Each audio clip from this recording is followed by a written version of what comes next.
नमस्कार, आप देख रहे हैं जन उत्तराखंड और मैं हूं आपके साथ भानु दीक्षित। सबसे पहले नजर हेडलाइंस पर।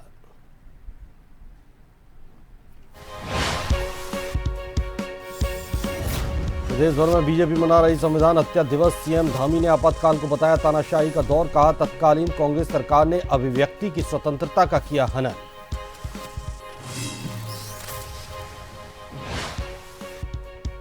हरिद्वार में निर्जला एकादशी पर भीड़, भारी संख्या में श्रद्धालुओं ने किया गंगा स्नान। घाटों पर सुरक्षा के पुख्ता इंतजाम, पुलिस बल तैनात।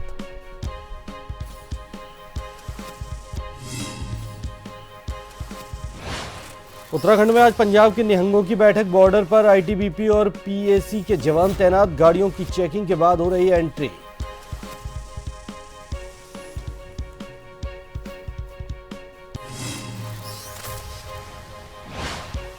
चंपावत में टनकपुर की शारदा नदी में बहे 2 युवक। एसडीआरएफ एनडीआरएफ का सर्च ऑपरेशन जारी। कई घंटे बाद भी नहीं लगा सुराग।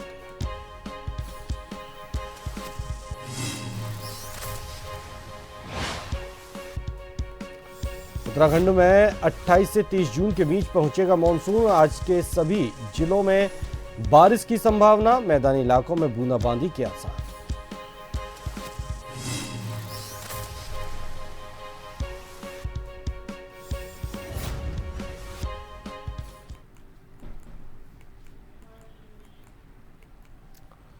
खबरें विस्तार से। सीएम धामी ने सोशल मीडिया पर पोस्ट में लिखा कि आज ही के दिन वर्ष 1975 में सत्ता के अहंकार में डूबी तत्कालीन कांग्रेस सरकार ने देश पर आपातकाल थोपकर भारतीय लोकतंत्र के इतिहास का एक काला अध्याय लिख दिया था।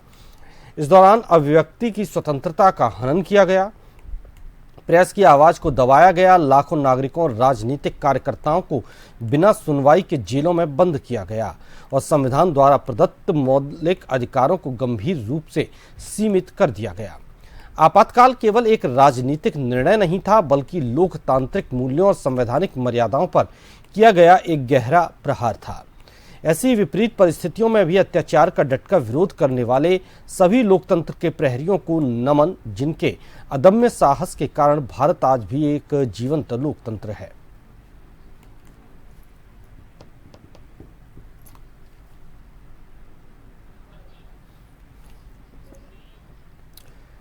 देहरादून में बुधवार को मुख्यमंत्री आवास पर सीएम पुष्कर सिंह धामी से लोकसभा सांसद और पूर्व केंद्रीय राज्य मंत्री अजय भट्ट ने शिष्टाचार भेंट की।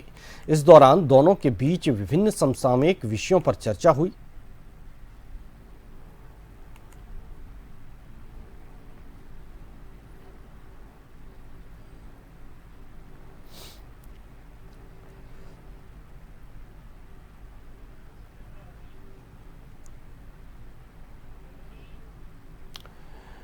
मुख्यमंत्री पुष्कर सिंह धामी ने आपातकाल को भारतीय लोकतंत्र के इतिहास का काला अध्याय बताते हुए लोकतंत्र सेनानियों को नमन किया। उन्होंने कहा कि वर्ष 1975 में कांग्रेस शासन के दौरान संविधान और लोकतांत्रिक मूल्यों को कुचलने का प्रयास किया गया था, लेकिन लोकतंत्र सेनानियों के अतुलनीय संघर्ष और बलिदान ने देश के लोकतंत्र को बचाने का काम किया। मुख्यमंत्री ने कहा कि उन्हीं संघर्षों की बदौलत आज भारत दुनिया का सबसे बड़ा लोकतंत्र बनकर खड़ा है।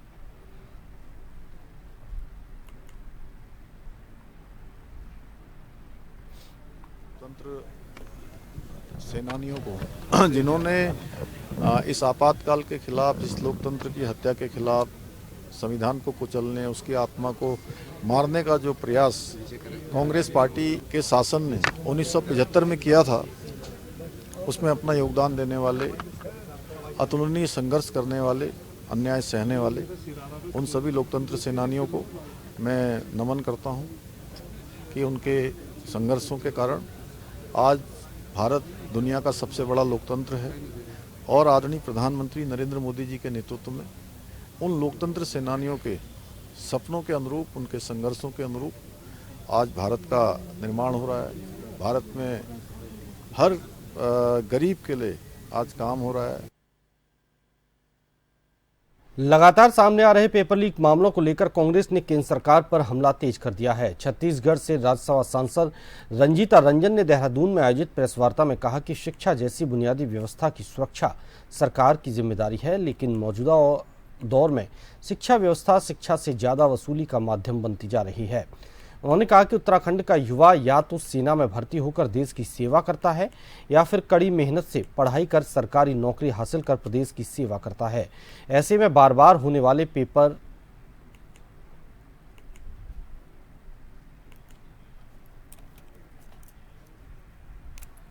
पहले की ये खामोशी उस तूफान के आने के पहले की है जो कुर्सी को हिलाकर रख देती है।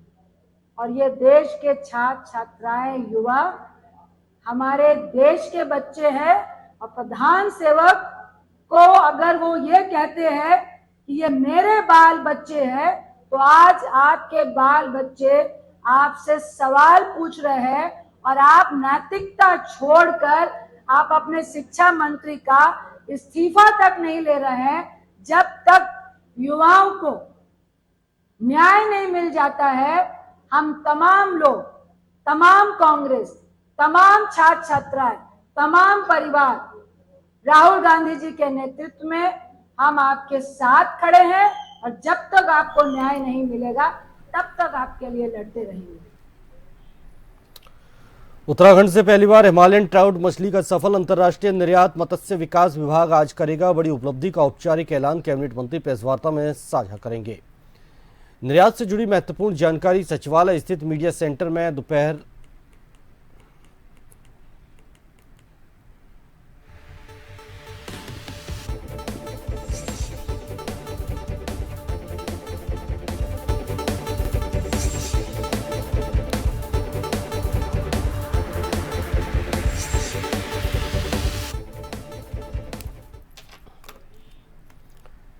नैनीताल में खुरपाताल न्याय पंचायत क्षेत्र की सड़क और स्वरोजगार समस्या को लेकर एक शिष्टमंडल ने मंत्री भरत चौधरी से मुलाकात की। शिष्टमंडल ने विभिन्न जन समस्याओं से अवगत कराते हुए एक विस्तृत मांग पत्र सौंपा, जिसके बाद मंत्री ने सड़क निर्माण को जल्द शुरू करने का आश्वासन दिया।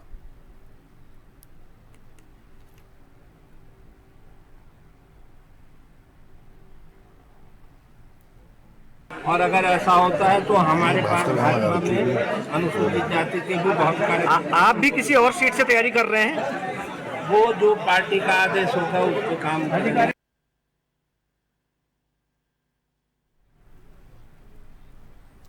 रुड़की में कांग्रेस ने लगातार सामने आ रहे पेपर लीक और परीक्षा व्यवस्थाओं को लेकर केंद्र सरकार पर तीखा हमला बोला।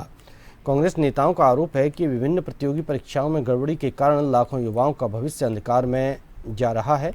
इसी के विरोध में कांग्रेस देश भर में छात्रों की गूंज संवाद अभियान की शुरू किया है, जिसके माध्यम से छात्रों की समस्याओं सुझावों को सीधे सुना जाएगा।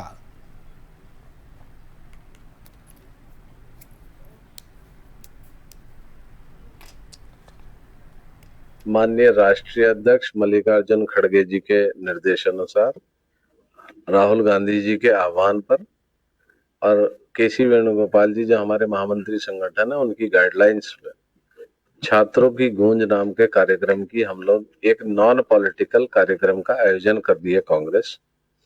उस कार्यक्रम के माध्यम से हम छात्रों के बीच जाएंगे और जो नीट पेपर लीक हुआ है, जिस हिसाब से सीबीएसई का मूल्यांकन हुआ है पेपर जो परीक्षाओं का, जिसमें लाखों छात्र इस खराब पद्धति के कारण, इनके जो है इनकी लापरवाही के कारण अपने भविष्य में के पहले ही चरण में अंधकार में हो गया।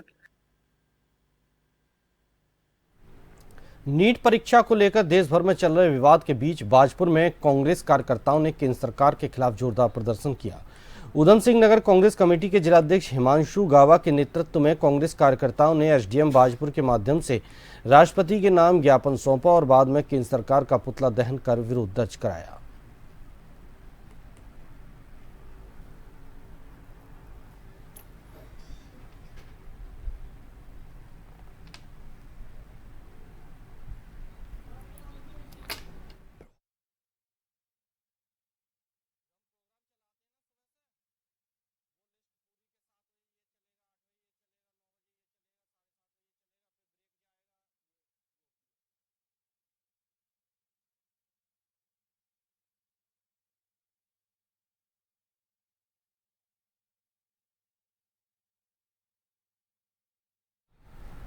उधम सिंह नगर के दिनेशपुर से खबर है, जहां सरकारी अस्पताल की स्वास्थ्य व्यवस्थाओं को लेकर आम आदमी पार्टी ने मोर्चा खोल दिया है।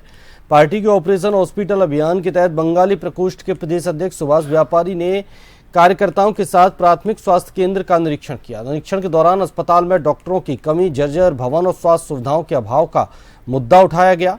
सुभाष व्यापारी ने आरोप लगाया कि दिनेशपुर का सरकारी अस्पताल केवल रेफर सेंटर बनकर रह गया है, जहां अधिकांश मरीजों को प्राथमिक उपचार के बाद अन्य अस्पतालों के लिए भेज दिया जाता है।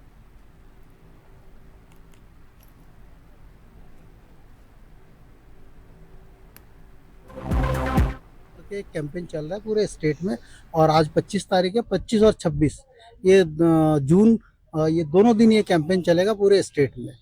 तो उसी के रिगार्डिंग आज दिनेशपुर हॉस्पिटल का हमने निरीक्षण किया, और हालांकि ये निरीक्षण पहला निरीक्षण नहीं है, हमने इससे पहले 2023 में भी इसी गदरपुर विधानसभा की चारों सरकारी अस्पताल के सामने हमने धरना भी किया था, और दिनेशपुर के हॉस्पिटल के लिए खास तौर से हमने इसको सामुदायिक स्वास्थ्य केंद्र बनाने की हमने मांग भी की थी। तो आज उस कैंपेन के रिगार्डिंग आज दिनेशपुर हॉस्पिटल में हमने डॉक्टर से बात की, पेशेंटों से बात की, फार्मासिस्ट से बात की, तो कई खामियां नजर आई। रामनगर वन प्रभाग की कोटा रेंज के ग्राम चोपड़ा में महिला पर हमला करने वाले गुलदार को आखिरकार वन विभाग ने पिंजरे में कैद कर लिया। बीते दिनों इस गुलदार ने गांव की एक महिला पर हमला कर क्षेत्र में दहशत का माहौल बना दिया था। घटना के बाद वन विभाग लगातार गुलदार की गतिविधियों पर नजर बनाए हुए था और उसे पकड़ने के लिए विशेष अभियान चला रहा था। अब गुलदार के पकड़े जाने से ग्रामीणों ने राहत की सांस ली है।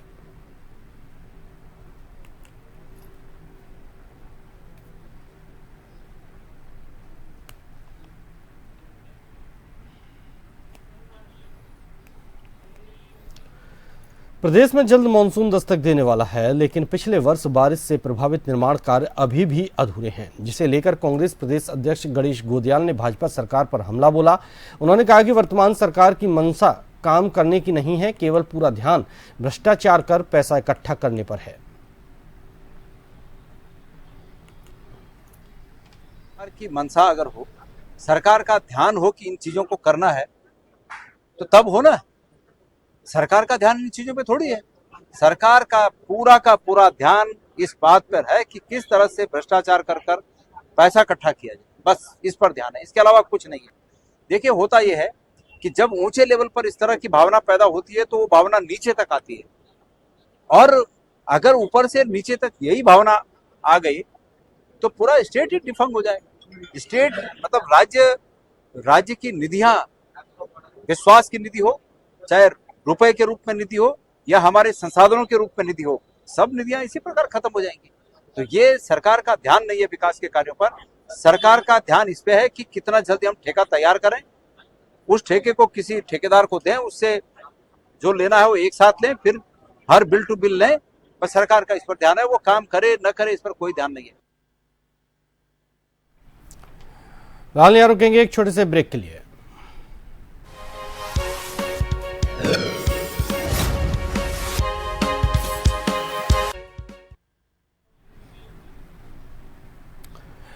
ब्रेक के बाद आपको स्वागत है। आगे बढ़ते हैं। उधम सिंह नगर के सितारगंज से खबर है, जहां मुहर्रम पर्व को शांतिपूर्ण, सुरक्षित और भाईचारे के वातावरण में संपन्न कराने के उद्देश्य से कोतवाली परिसर में पीस कमेटी की एक बैठक हुई, जिसमें क्षेत्राधिकारी भूपेंद्र सिंह धोनी, तहसीलदार समेत सामाजिक संगठनों के प्रतिनिधियों ने हिस्सा लिया। बैठक के दौरान प्रशासनिक और पुलिस अधिकारियों ने मुहर्रम पर्व की संवेदनशीलता को देखते हुए सभी से आपसी सौहार्द, सामाजिक एकता और कानून व्यवस्था बनाए रखने में सहयोग की अपील की।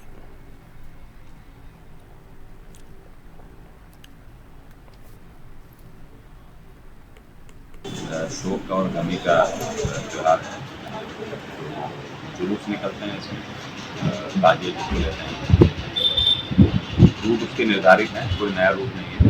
और अभी जो है मीटिंग थी, सभी वर्किंग ग्रुप में मौजूद थे, उसमें वही बातें हुई हैं जो इनके द्वारा बात बताई गई, जो अपेक्षा की गई उसको हम लोग शासन प्रशासन से पूरा करने की कोशिश करेंगे। जो रूट है उसी रूट में चलेगा, नया रूट नहीं चलेगा।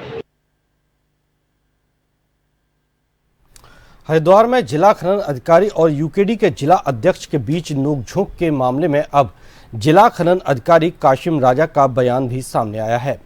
मामले पर सफाई देते हुए काशिम राजा ने कहा कि वे भूपत वाला क्षेत्र में नाले के खुदाई में मिट्टी चोरी की शिकायत पर जांच करने पहुंचे थे।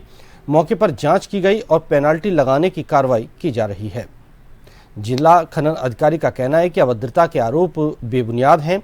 अगर आरोप लगाने वाले नेता के पास इसके कोई साक्ष्य हों तो देने चाहिए। थी कि जो क्या नाम नगर निगम हरिद्वार का कोई नाले की सफाई का मटेरियल था, जो क्या नाम ये लोग शिफ्ट कर रहे थे कहीं दूसरी जगह, तो शिकायत का संज्ञान लिया था, उनको मौके पर बुलाया था। उनके मौके पर जब देखा गया तो उन्होंने कहा किसी एक जगह मिट्टी का भरान हो रहा है, तो हम मिट्टी की जगह भरान के गए, हमने बस की पैमाइश कर ली। उनका ये कहना था कि इन पर मुकदमे कराओ, ये कराओ, वो कराओ, मैं यूकेडी का नेता हूँ और ये हूँ वो। मैंने कहा भाई साहब यूकेडी साहब का मेरा कोई लेने देने, मेरा काम है वहाँ पैमाइश करके पेनल्टी लगाने का, बस इतना प्रकरण था। वहाँ एक हिंदुस्तान के पत्रकार थे जिन्होंने ना कोई अपना परिचय दिया ना कुछ दिया, सीधा क्या नाम फोटो वोटो खींचने के वीडियो। मैंने उनसे पूछा कि अपना परिचय दीजिए, कागज़ दिखाइए, अपना क्या नाम है, कोई कार्ड दिखाइए, देखो मैं ये है, तो उन्होंने कुछ कागज़ नहीं दिखाया और बदतमीजी अलग से करने लगे। चंपावत जिले के तहसील पूर्णगिरी क्षेत्र अंतर्गत बूम रेंज में शारदा नदी में बह गए 2 युवकों की तलाश के लिए बचाव अभियान जारी है। जिला प्रशासन के निर्देश में police, SDRF, NDRF, SSB, intelligence और अन्य संबंधित एजेंसियों द्वारा संयुक्त रूप से सर्च ऑपरेशन संचालित किया गया। 22 जून को टनकपुर के बूम रेंज क्षेत्र में 2 युवकों के शारदा नदी में बह जाने की सूचना मिलते ही जिला प्रशासन द्वारा तत्काल राजस्व विभाग, पुलिस विभाग, फायर सर्विस, चिकित्सा विभाग और एसडीआरएफ को आवश्यक कार्रवाई हेतु निर्देशित किया गया। दोनों युवकों की तलाश के लिए अभियान लगातार जारी है। फिलहाल दोनों बहे युवकों का कोई सुराग नहीं लग पाया है।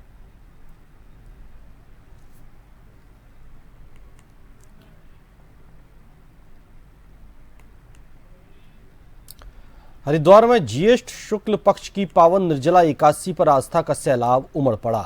सुबह से अब तक 1 लाख से अधिक श्रद्धालु गंगा स्नान कर चुके हैं। देश के विभिन्न राज्यों से पहुंचे श्रद्धालुओं ने हर की पैड़ी समेत विभिन्न घाटों पर मां गंगा में आस्था की डुबकी लगाई। भगवान विष्णु की पूजा अर्चना की, दान पुण्य किया और पितरों के निमित्त तर्पण भी किया। श्रद्धालुओं ने गंगा स्नान कर भगवान विष्णु का पूजन किया और तुलसी दल अर्पित कर व्रत का संकल्प लिया। वहीं निर्जला एकादशी स्नान पर्व को लेकर जिला प्रशासन और पुलिस प्रशासन पूरी तरह सतर्क नजर आया। श्रद्धालुओं की भारी भीड़ को देखते हुए हर की पैड़ी, वीआईपी घाटों और प्रमुख स्नान स्थलों पर अतिरिक्त पुलिस बल तैनात किया गया।